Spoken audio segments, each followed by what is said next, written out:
incentivi per le piccole aziende che installano pannelli fotovoltaici. La richiesta arriva da Confartigianato, che spiega come il caro energia sia diventato la principale minaccia per l'economia e spera che il prossimo governo affronti il problema subito con iniziative efficaci nei primi 100 giorni. Davide Piriocos.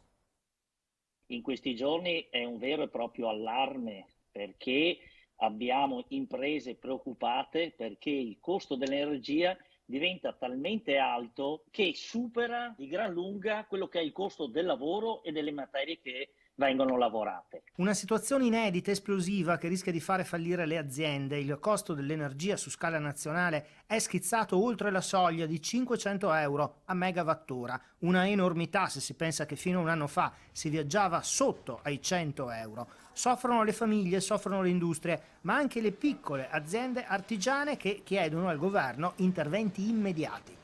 Non è che possiamo aspettare i 10-15 anni per avere centrali nucleari di nuova generazione o qualsiasi altro sistema.